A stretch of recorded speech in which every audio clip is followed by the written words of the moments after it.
Yeah. Oh yeah. That's what I like to I mean, hear. that's when the dollar store was like the jam.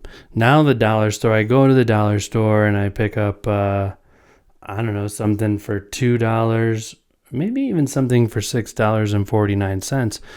And I'm like, I don't know how I feel. Yeah, it's a lot to spend at a dollar store. Yeah. Yeah. I just remember as a kid, it was like a place that we would go, my mom and I and my sister, and we would get to like pick out toys and stuff, and everything seemed to be 99 cents back then at the dollar store. And so when I see like dollar store or Family Dollar or anything like that, I'm like, I'll go in, but here's my expectation is that everything should be $1. So it's like, if it's not $1, I'm like, I'm not getting it. Yeah, no, and everything seems to be more than $1 now. Yeah, I just got some garland for the Christmas tree Oh yeah. out there. My friend Nikki picks them up at the Dollar Tree. And it wasn't far off. Each 9-foot strand was $1.25, which I was like, okay, go ahead and get it. Yeah. Whatever. At that point, right? At that point, I was like, whatever. But it's kind of fun getting excited for the holidays, wouldn't you say? Oh yeah. Yeah. Decorations are going up. The jolly spirit is high. The jolly spirit. Well, we got some jolly spirit for you on Break the Cypher today. Hope all of you are doing so well. I bet you your kids and your families are just starting to think about Christmas plans because, for my kid, this is day one where there is no school. He had his holiday party yesterday, came home super high on sugar. It was kind of great though, right? Because, in the sugar high, when it goes away, your kid's all like gooey, like, Dad, I just want to like eat food and watch holiday movies. And I'm like, okay. Kind of the best thing ever. We did last night. We did the original Home Alone. Oh wow, a favorite. Yeah, really good. And he passed out in the middle of it. And our little he was like, "What is that? Why is he screaming?" And I was like, "It's aftershave." He's like, "What's aftershave?" I'm like, "I'll tell you when you're older." But yeah, right now just laugh. But yeah, we were like super gooed out on the couch, snuggle fest extraordinaire. And about probably like 2/3 of the way through the movie, he passed out, I guess, because he just stopped laughing, and I was laughing. And then, anyways, I went on last night to watch Home Alone 2, Lost in New York City. Also worth it. And I was like up till 1 a.m. watching Home Alone 2 last night. Yeah, whatever. I was like, this is kind of great. And so hopefully y'all are getting in the mood for the holidays and getting over that stress. Hopefully you got a little bit of reefer to smoke. That'll help you transition right out. Helps me. Oh yeah, some holiday greenery. Yeah, when you got to go from like work mode to I guess personal time or holiday mode or whatever, it's kind of like, all right, I'm gonna smoke a little bit of weed, think about things for a minute, and then I'm like, where is that garland? It's so shiny. Well, look at it glistening. Thank you all for joining us on Break the Cypher. We got a really fun episode today. We're trying to stay in the holiday spirit, and we decided we're going to do a little story time today. So we're going to start out by doing part 1 of Let Me Tell You About 2010, where we kind of go over a little bit of my story in the cannabis industry. We started out with 2009 in a previous episode. If you have not checked that out, go for it. That way you start the timeline in the right place. But 2010, 2011, 12, 13, 14, 15, 16, all those, we're probably going to have to break up into 2, maybe 3 parts. So this is going to be part 1. Before we start, we wanted to take a moment to give a special thanks of gratitude to those of you who have visited our website and supported us through our Donate Now page. We just wanted to let you know we really appreciate you. We've used some of the money to get ourselves some new gear. All right, so hopefully our voices are sounding a little more better. We got some apps, we got some software to help streamline some of this, as both Emerson and I have different jobs, and we want to make this enjoyable for us. So it's really awesome of you, and we thank you for it. If you are in the giving spirit and you feel like kicking down to us guys, you can now go to our website. There's a donate now page. We're trying to get it set up for crypto currently because we love cryptocurrency. It's pretty cool. Those guys are like the original Cypher breakers. I mean, Cypher breakers have existed our entire existence as humans, right? Like that first caveman that was like, look at this wheel. Break the cipher. It rolls. Break the cipher. But yeah, we're trying to get the crypto side set up. But currently, I think PayPal's going and Venmo is on the way.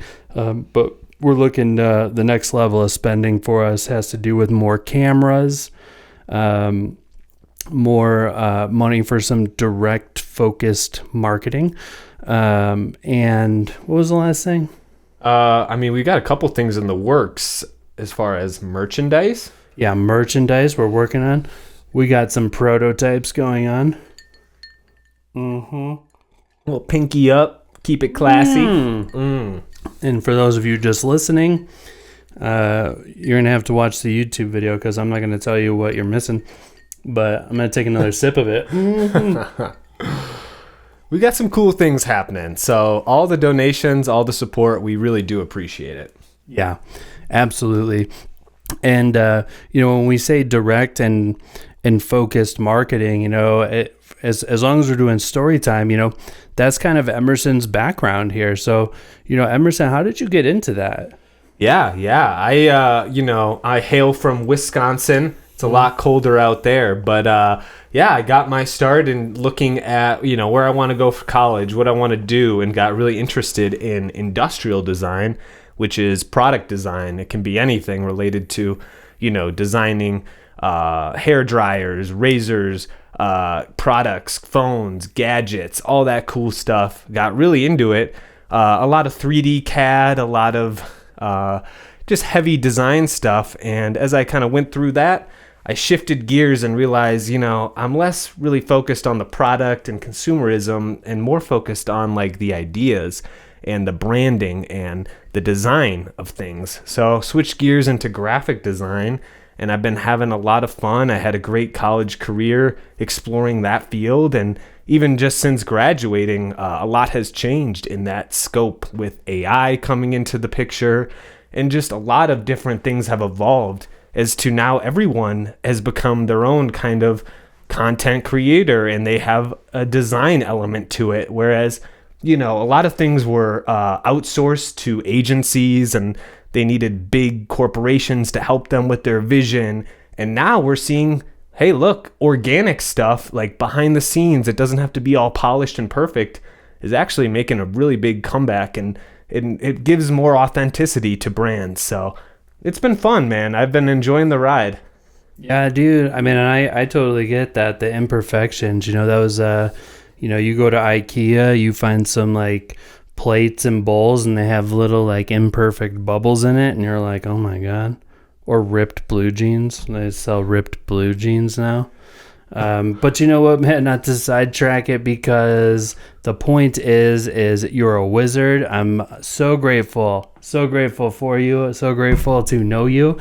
I've been learning so much. It's pretty funny, just how much this guy understands about computers and marketing and things and fun. And it's awesome to see him gearing his talents and incredible directions and stuff. And so honored to know you, honored to work with you, my friend. Appreciate it, man. The street goes both ways. I've been learning a lot from you, and I think there's like a lot of great stories and research and just history that I've been absorbing, and that I'm excited to kind of like be a part of and sharing out to the world. Amen to that, brother.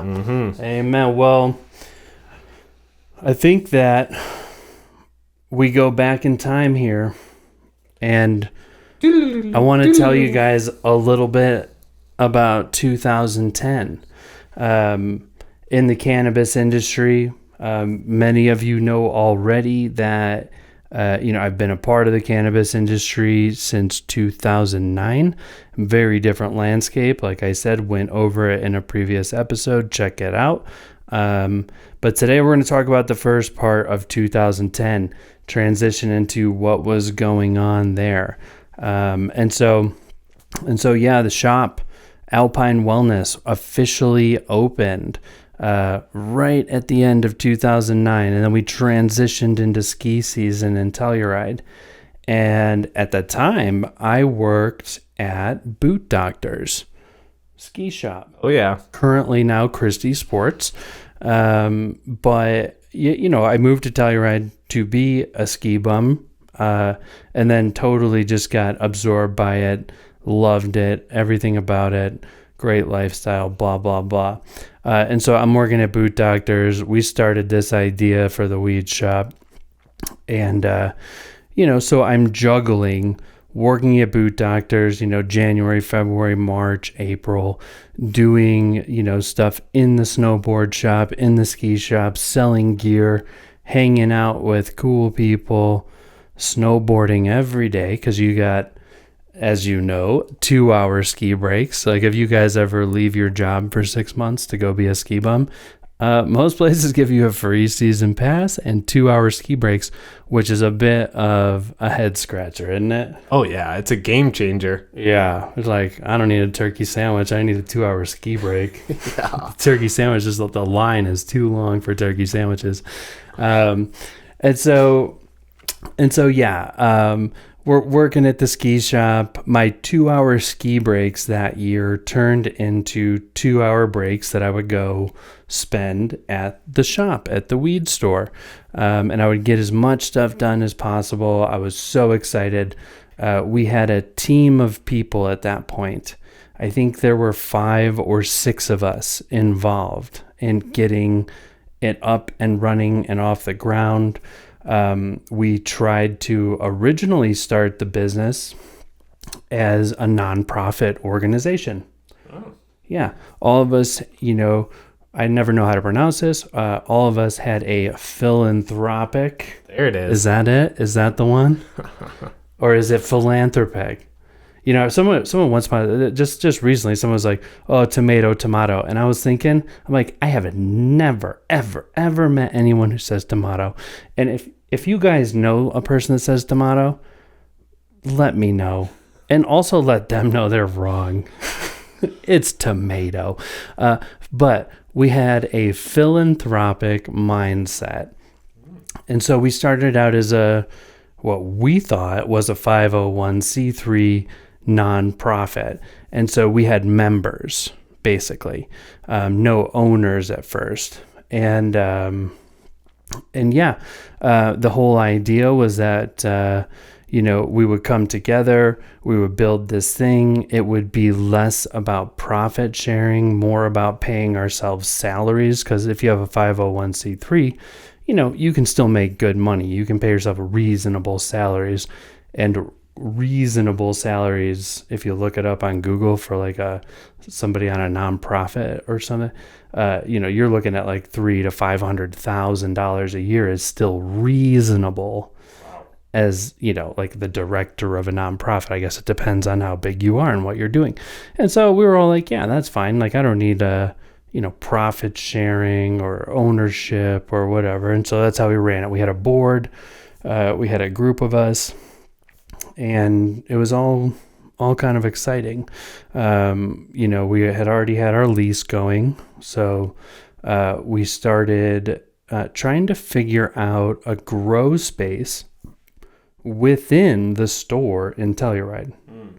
And to us, anything at that point that wasn't a closet seemed like a huge grow room. Like the only time I ever tried growing pot before was like, I think it was like under my lizard light. I used to have a bearded dragon and he had a light, and I was like, I'll just put this under here. you know. It's like Yeah. a super lanky, awkward looking plant. Anyway, and so it looked huge. Any room looked huge, and we're like, oh my gosh, we are just gonna fill this thing up. One of the guys at the time was really set on being the grower. He, in his head, he had a green thumb, and he does for sure. He, like, all of his house plants that he had were beautiful, and when we went over to his house, it was like, wow. Like, these things are really taking off. And so he was kind of like the one in charge at first. Some of the ideas around growing in there are so funny to think about at this point. He did not want to go for the normal growing a plant in soil thing. Oh, Yeah, he wanted to go, I think it was called fog ponics at the time. And basically, it was like, fog thing. Like, you would see it at a steam room or whatever. Like, and it would go, let fog out into the room that had nutrients mixed into it and all these things. And it would just saturate the room in humidity. Sounds nuts, right? yeah. Okay, good news is we didn't do that.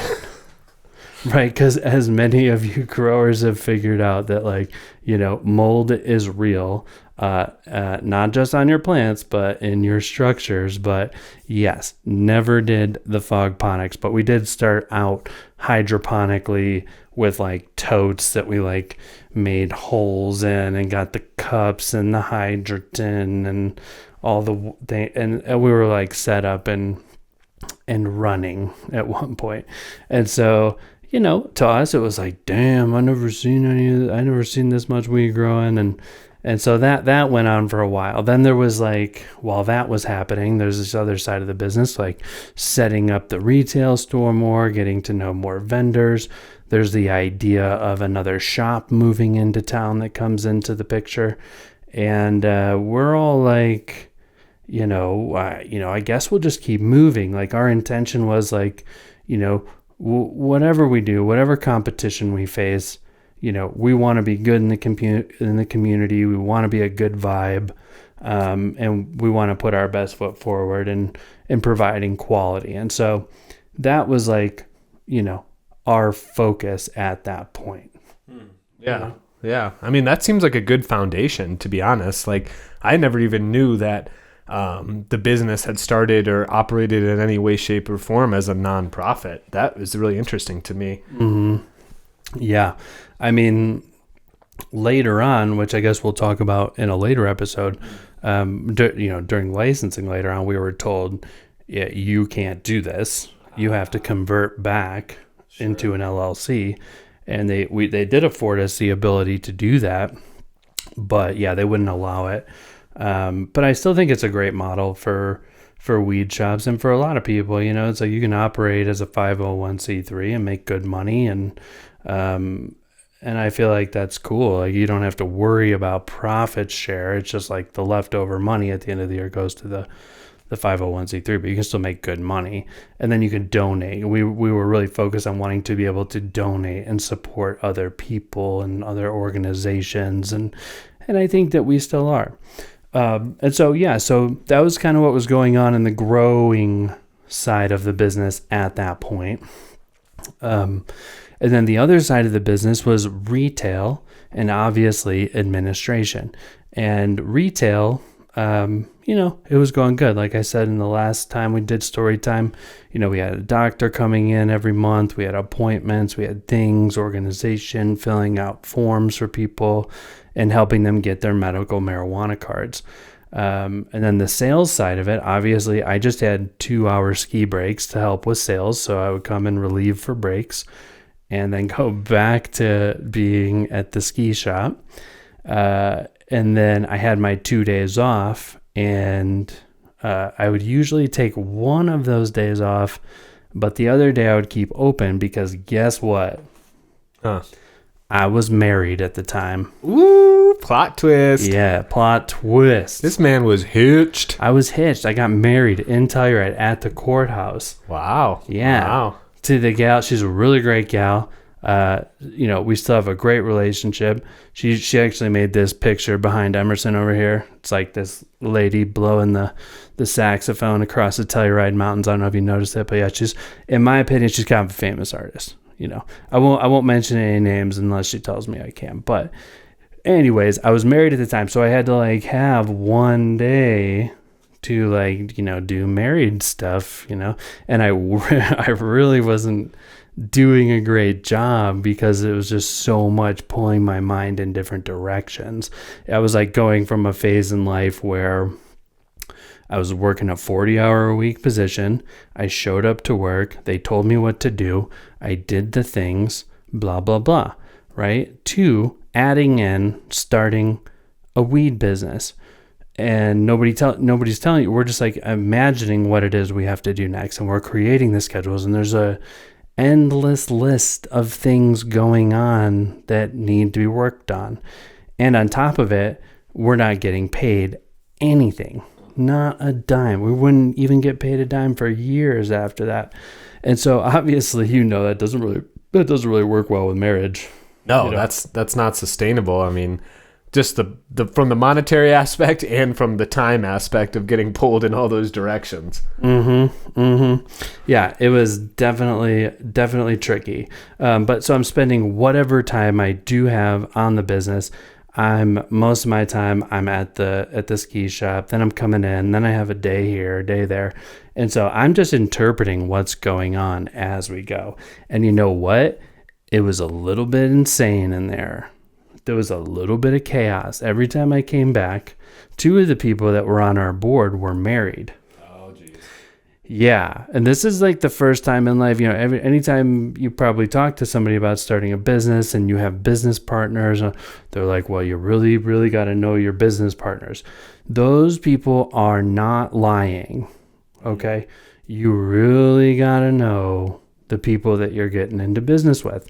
Because this started to become a very interesting situation where, domestic arguments are all of a sudden happening in the shop, fights, kind of psychological and behavioral mental health stuff was going on. And you have to remember, I'm coming in and out during ski breaks and showing up on my one day off. A lot of times it was my 2 days off because shit was kind of hitting the fan. I mean, January was better than February, and February was way better than March 2010. Yeah. I mean, shit was escalating. So much so that we were looking at getting a separate location for the administration, the administrative stuff to go on at a different location because of the 2 individuals that were married. It was just getting bad. There was just a lot of issues with it. And so whatever, I was young. I was 23, 24. Maybe I turned 20. When did I turn? I don't know. It doesn't matter. I'd seen a lot of moons back then, but not as many moons that I've seen right now. So I was that age. And so, yeah, I'd be showing up and trying to decipher what kind of emotional load was going on, trying to see how the hydroponic setup was going, which it wasn't going good. It was okay, this looks a lot like what I was growing under my lizard light, and I'm I don't know how this is going to work. So there was a lot of confusion. There was a lot of, how are we going to do this? And then we're, also working with tech companies to set up security and get the safes in. And we're trying to, make sure the vendors don't think, this is a crazy situation. And so it was really a balancing act for a long time. And so, yeah, that was a really, really big part of the beginning of 2010 was the emotional transition that was involved. And that had to do with my professional side, my personal side, dealing with all these new relationships and partners or board members or whatever, going to board meetings, feeling like people who made promises, like they can do this really good, they can do that really good. And then I'm just watching them drop balls all over the place, like disorder. emotional stuff, blah, blah, blah. And so, we kind of fight through that. We get through that. We try to work together. We try to have the best intentions for one another for a really long time. And when I say really long time, I mean a few more months. Yeah. Because after March, we kind of go into off season in Telluride, which we're just coming out of right now, where nobody really travels to the Telluride area. It happens in the spring and it happens in the fall. And so it gets kind of quiet, and, you're left to kind of your own devices. At that point, I have more time because the ski shop is closed, and I can be at the business a little bit more. And so now, like by April, May, I'm like getting to experience what's been happening a little bit more. And it was really interesting. One of the problems I saw is that like a lot of our own supply was getting consumed by us, quote unquote, right? But I wasn't there. I was just like, oh my God, like I cannot believe you ate all of the lemon bars. Oh yeah, those things just disappeared, huh? Yeah, man. And those were I feel like I've brought the lemon bars up before. Those things were crazy. And so, yeah, so I start getting there, spending a little bit more time, and I start seeing more and more. Have you ever dealt with anything like this in your business experience? I mean, so that's what I was kind of like trying to relate it back to, is like, when you show up for a job, you just show up, you do your stuff, and there's some drama, there's some coworker, talking about this, and she did that, he said this, and that's all fine and well, because we can, talk about things kind of loosely, and it doesn't really implicate the business. It's just like how the coworkers kind of vibe and work together. But in this scenario, that relationship between the coworkers is the foundation of the business, and so it directly affects it. And I mean, if those kind of things are going on, people don't want to get involved. There's things that aren't being said. There's too much that's being shown, maybe, front of house that shouldn't be. I mean, it's just like a whole nother dynamic from the way you're putting it and the way I'm interpreting it. I don't know how I would deal with it, especially if you're only coming around every so often because you have a full-time job, you're making money, but this main focus, things are going on behind the scenes, you're seeing parts of it, but now off season comes around and you're thrown into the thick of it. Mm-hmm. Yeah, and it is thick. It is thick. Nothing got better. It's like March, when it was getting worse, went into April. The administrative side of the business got moved to a new location. Those two people are fighting. I'm showing up, and the gal at the time who was working on, office management, administrative assistant type stuff is like in tears from having just been, a part of a domestic dispute in the middle of the weed store. Okay. And it's like, I'm like, I don't even know what's going on at this point. I'm like, just like, really, this is what's happening here. Okay. And so now it's like physical separation occurs. There's an administrative department, and then there is, the retail shop, and then the growing is still going on, which is really not going well. At this point, it's like, well, we can't figure it out. And so that's the next phase of this, is now that there's like on a professional side, this physical separation that occurs. Now we're paying for another lease in the building next door, and there is a divorce looming between these two. And keep in mind, this is within the first 5 months. Like, this is like 10 pounds of shit in a 5-pound bag. Like, I'm like literally drinking from a garden, drinking from a fire hose at this point of like information and emotions and blah, blah, blah. And my marriage is like not doing well. Okay. I thought it would. Everybody, when they're 23 and they get married, they're like, oh, this is going to go well. Okay. And now I like look back and I'm like, well, yeah, I'm really sorry about that. But I was like called into action. Like, it was like, somebody's got to be like supportive in this business that we just started. And I was so passionate and excited about what we were doing. It killed me to like be working another job. I just wanted to do that full time. But yes, it continues to get worse. Board meetings are now like segregated, and 1 or 2 people won't sit in the same room together. People are not doing the jobs that they said that they would do, and now they're working full time there at the business. And myself and Nolan, we're still working other jobs and coming into this like, what the hell is going on? And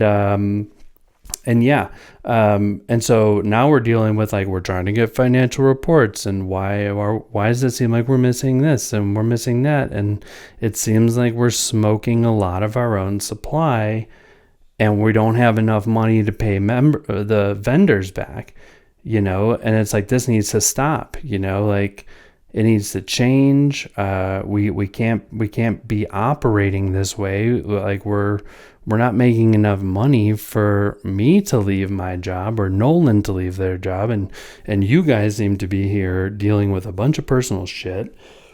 And anyways, for a minute there, it was good. We made a little plaque to put on the wall. Oh, yeah. It was the golden rules of alpine wellness. Ah, yeah, it was something I designed. I still have it hanging. I have it right around the corner here. The commandments. Yeah, it's do not lie, do not cheat, do not steal. That's it. Those are the rules. And like, do not lie, do not cheat. No, there was do not lie, do not steal, do not kill. And kill was do not jeopardize the company. Lie and cheat, you guys can figure out, because it was like, we're dealing with some sort of psychological, emotional thing here between 2 of the people. And so anyways, was that like a deciding point once those commandments went up? It was like, all right, we got to do something. Like, let's put this not on paper, like let's engrave this in a plaque. Yes. And all board members signed it. Oh, yeah. I had everybody sign it, right? Because it's like, I can't leave my job. Nolan can't leave his job. We're away. This shit's going on. We're not there. And it's like, look, do not lie, do not cheat, do not kill. Here's what each of these means. Here's a copy for each of you to sign. I still have all of those. Wow. I still have everybody's signature, all the board members at that point, because we're still a nonprofit, right? And then, eventually it starts becoming one of those things where you address an issue and it almost for a second brings everybody back together. You know what I mean? Like, if for a second you like have those relationships where you're like, okay, I think we made some progress here. I think everything's going to be okay. And so I was like, okay, cool. I got faith again. I got faith in this. And so we kind of just go on our merry little way. And, another few weeks go by. Not okay. Not okay. Now we got more of not doing the job that you said you could do, like to the point where like our books were a mess. It took forever to fix them and a lot of money hiring an appropriate accountant after that person was voted up, but it resulted in the first person getting voted off of the board. And that was a result of them not showing up to meetings or providing any of the financials or anything that they said that they would do. And so eventually the board made the first move to vote someone out. And it was good for the board. It was good for the company. But one of these people was still going through a divorce with the other. And so it did not reduce the psychological, emotional shit going on at all.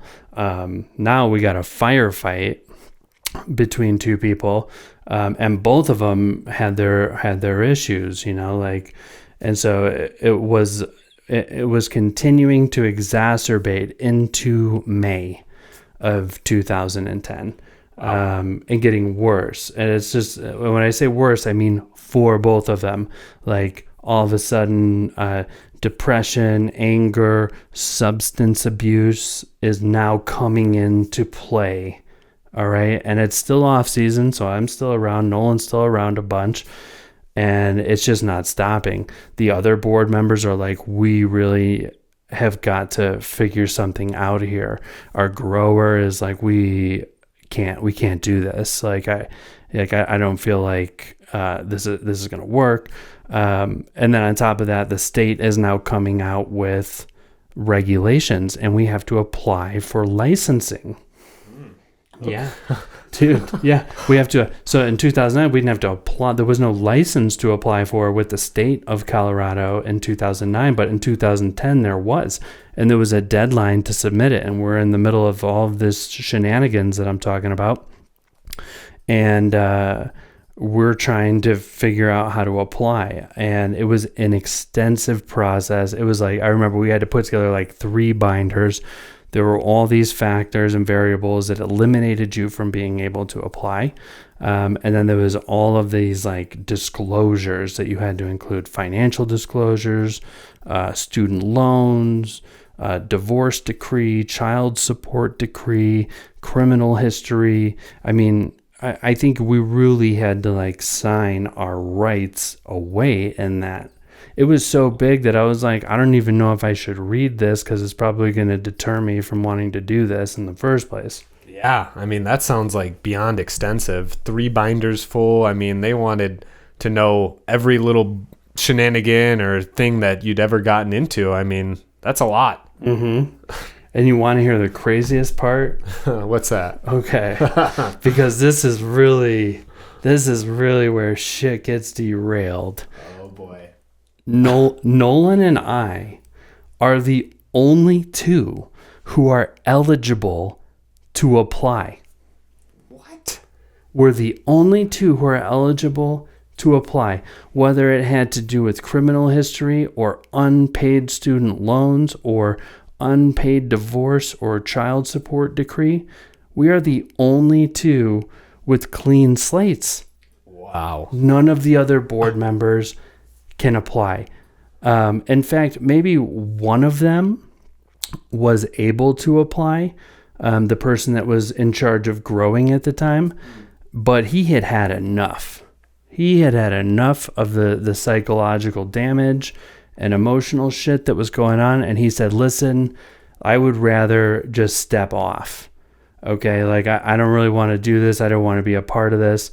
But the other 2, right? We just had one board member voted out that was married to the other board member that wasn't voted out. So there's already animosity there. And then this now other board member can't continue on based on the regulations.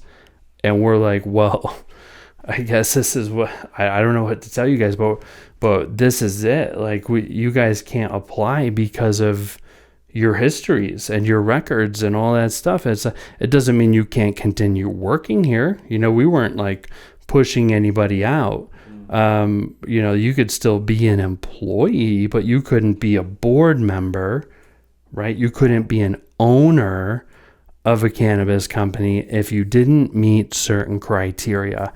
And so that next person was voted off the board, and the next person was voted off the board. And now all of a sudden, you know, it's basically myself, Nolan, and one other board member, and everybody's mad at us. Oh, jeez. Everybody is upset at us. They used to be on the board. We got just kind of torn up by them. It really sucked, except for the one guy who stepped out. But all of a sudden, that emotional energy came at us. And we're like, listen, call your congressman. I don't know what to tell you. This is the way that the application looks. And the application was huge. We had to get it ready and turned in. It took hours and like going to like UPS and FedEx copy centers to print 3 duplicate versions of this massive binder, right? All these things. We had it in line. Good. It was probably, We probably gave them too much information. But it was like beautiful, like very organized. The binders were nice. We had it in triplicate. We were ready to go. We were ready to get in the car and drive up to Denver to drop off these new marijuana applications. Fingers crossed that we could continue forward, because it was all we wanted in the world. And we pull up to the place, the address where we're supposed to drop it off. We have an appointment. Guess where it is? I can't even guess. I mean, you don't want to try? I mean, it's in Denver. I mean, it's an application. It's a binder. We need this paperwork. It's legality. I'm thinking, the courthouse in Denver. Incorrect. We had to drop off our applications at the dog track. No. I swear to God. Look me in the eye. I swear to God. The dog track. There's people gambling there. When we get there, there's like little stations and things, and we're like walking around. Like, you gotta imagine, I'm 24. Nolan's like 26 or something like that, whatever the ages were or the moons are. But we were at the dog track with all of our binders.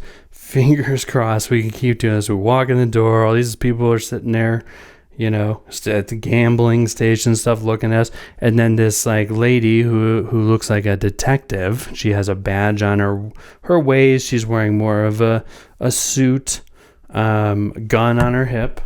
Strapped. Yep, gun on her hip. She comes out and she greets us and then walks us through the dog track and into these little offices that are hiding in the back of the dog track. And we just sit down together, go over all of our applications, make sure everything's there, answer all the questions. There is literally a board on the wall with Alpine Wellness and strings to things like we're serial killers. Do you know what I'm talking about? Like a conspiracy board or whatever. Yes. Like, yeah. Like she's like our detective, and this is like pinned to the wall, and there's strings going to the different owners and the different things. Totally just like, I'm like, whoa, Nelly. This is crazy. Okay, so we're sitting there. She's going through. She's asking us all these questions. Well, what about this and what about that? And it says here you're a 501c3, and we're like, yeah, we're a nonprofit. We're trying to, do more of the philanthropic mindset, pay ourselves salaries, and rah. And that is the point where she's like, well, you don't have the ability to do that. And we're like, well, we didn't see it anywhere in the law. And so this gets stalled out for a little bit, where she's like, well, I'm going to have to look into this and get back to you. And we're like, okay. Eventually the meeting's over and we leave the dog track. Like, if you were coming to the dog track to bet and you saw us coming out of the dog track, you would have been like, those motherfuckers just won. Like, they just won on some dog that was like 20-1 or something. They have no idea that there's like marijuana enforcement division in the dog track. But we like dropped. We were like, we made it. We were like not arrested. Like, we were coming out. They accepted our application. They accepted all the money. They accepted blah, blah, blah. And we left the dog track. That looks like, I picture it as like a movie scene. Like, you guys are walking out like, damn, did we really just like fucking do that? Right? It's kind of like that song from Office Space. It's like, damn, it feels good to be a gangster. Yeah. Yeah, and we're like, we gotta go get some sushi. Yeah. Let's go get some sushi now. And so yeah, we go and drop that stuff off. It's Nolan and I on the application because we're the only ones able to apply, minus the one guy that didn't want any part of it any longer. And we go into this period of waiting and then into a period of, being questioned probably for a few months, like via email and phone calls by like this one detective lady that we're working with. And we had to restructure things and redo things. And it was crazy. By the time we got back to Telluride, the emotional issues had not changed.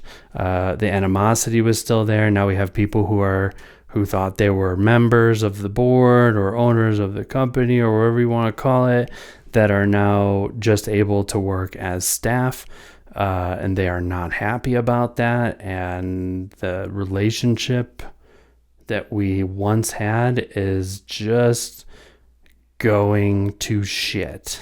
And that brings us into like June, where this is where we'll eventually wrap up here, because this is the end of part 1. I hope you guys are excited for part 2.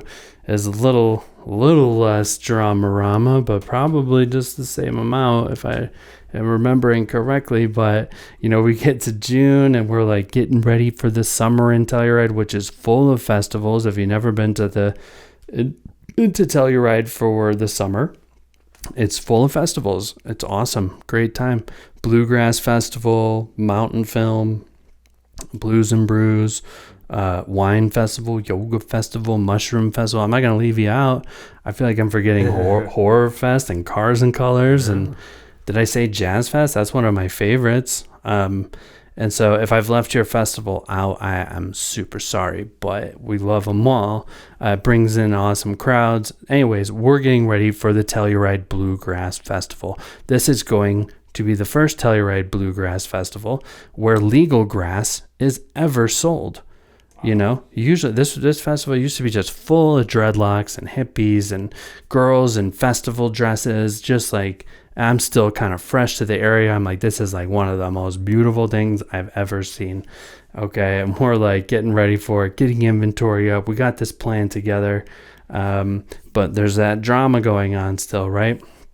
And so Bluegrass Festival comes. It's like Saturday night, I think, of Bluegrass Festival. And we get a call. And keep in mind, like, we are like now past just mental behavioral shit into like some of these other members that fell to the wayside are like heavy into substance abuse, whether that's alcohol or other things. I do not know. I just know it got super hairy. And so it's like 2 a.m. and, we get a call from the police, and both Nolan and I got the call, and it's because there are noises being reported and sparks flying out of the building. And we're like, holy shit. We're like, well, yeah, go check it out, please. And they get there, and one of these old board members, one of these old people who became a staff member, who was going through the issues, he was trying to get into the office. Oh, no. He was a staff member still. We were still trying to work, be friends and care. He forgot his key. So he tried to circular saw the door open. Oh gosh. Isn't that fucking nuts? Yeah, that's craziness. I forgot my key. Yeah, right? Like, okay, so let me break into this place. Yeah, what is going on? It was wild. And we were the youngsters. Like, these guys were all into their 40s and stuff. We're like babysitting and like talking to the police at 2 a.m. during the Bluegrass Festival about somebody trying to circular saw our front door down. Isn't that crazy? You're selling weed for the first time, the first 6 months, go by, and on month 6, the police are calling you, and you're like, oh shit, they're about to bust me for selling weed. Nope. Someone's trying to circular saw the door down. And so after that, you guys, is where the part 2 of Let Me Tell You About 2010 is going to continue. But Emerson, what do you think? Was that like nuts or what? That's a hell of a story. I mean, it sounds like it's got to be like adapted into some sort of like mini docu-series because like, come on now. That all happened. Wow. The dynamics and just living through it, I can't even imagine because of all just the different stuff that's happening all at once. But holy smokes. Mm-hmm. What a way to fucking get your business off the ground. Yeah, that's pretty good. I mean, at least we didn't try actually using rocket fuel. Yeah. Right? Yeah. Like, oh, I think I know how to get this business off the ground. We'll use rocket fuel. Oh, I guess there's one more thing that actually was prevalent in my life in this last month of June. Oh, okay. This is when, and I know a lot of people, you know, I don't know if you can relate to this, you know, I think you maybe could imagine what it was like. I grew up in the suburbs of Chicago. Cannabis was not widely accepted. I think that many parents back then were glad that their kids were using cannabis and not alcohol. Even in high school, like a lot of my friends got DUIs in high school and right after high school and in college. I was always kind of a cannabis guy. My parents were never really accepting of that. But, you know, I used to like bundle my weed in like Tide sheets, which is not a good idea. It makes your weed taste like Tide sheets, believe it or not. It's crazy. It's crazy to think that'll happen. Or like in your incense jar, like hide it really good. But in June, as all this shit's going on, I'm kind of getting my line of sight. And I think Nolan is too. And Nolan is still my business partner and one of my best friends in the world to this day. But we're both coming to the conclusion that like somebody needs to grab the reins right now and steer this thing in the right direction. And that's what we did. And so for the first time, I believe it was in June, I called my parents and I told them what I was doing. Wow. For the first time, I let them know that I was owning a cannabis store, a store that was licensed for Here's how I worded it to my dad. This is exactly what I said. Yeah. I said, well, yeah, I'm starting this little store. It's a little store in Telluride, and it sells like vitamins and supplements, alternative medicines, you know, stuff like that. And he was like, oh, really? Is there much of a market for that? I'm like, yeah, you know, we also have a license to sell cannabis at the store.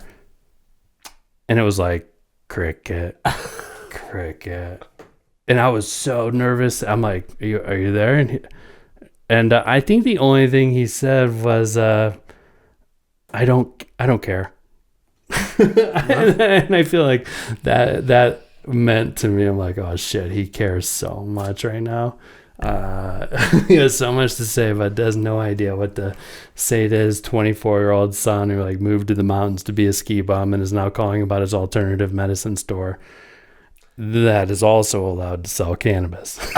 Oh, by the way, yeah. Sorry, Dad. It's a wellness shop. Yeah, there's a market for it. But shit, that's the end of part 1 for 2010 as far as I can say, you know. Wow, what a ride. I mean, a hell of a story. And mind you, part 2 will be disclosed. So, we're not just leaving that out. There will be a part 2. So, buckle up for that. Buckle up.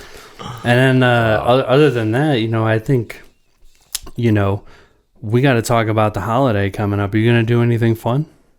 You know, holidays coming up, big rush in Telluride Mountain Village at the ski resort. So I'm gearing up for that. You know, I'm looking forward to meeting some people that are some tourists that are coming into town and making a little tip money and seeing the mountain get kind of packed. But yeah, the holidays put me in a good mood, man. I really do like it. It's festive. People are happy once all the stress of gift giving gets out of the way.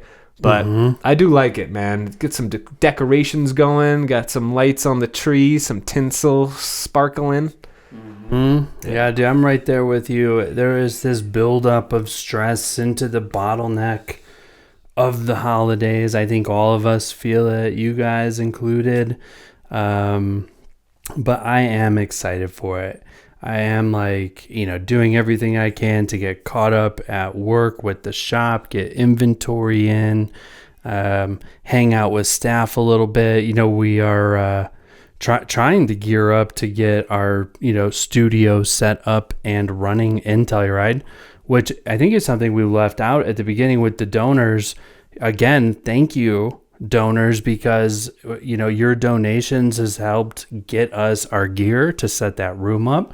That room is set up. I just need to clean it and then make it happen. But it to me is like, it's like really hard to like infuse that into the holiday bottleneck. So we're going to wait a smidge longer than planned because I'm like, all right, I need to get a Christmas tree and Christmas gifts for my kid and get inventory for the store and talk to blah, blah, and I was like, all right, I got to slow down, slow my roll, enjoy the holidays, drink some eggnog. I like eggnog once a year. I think everybody does because then we're like, you have your first one and you're like, oh my God, eggnog is so good.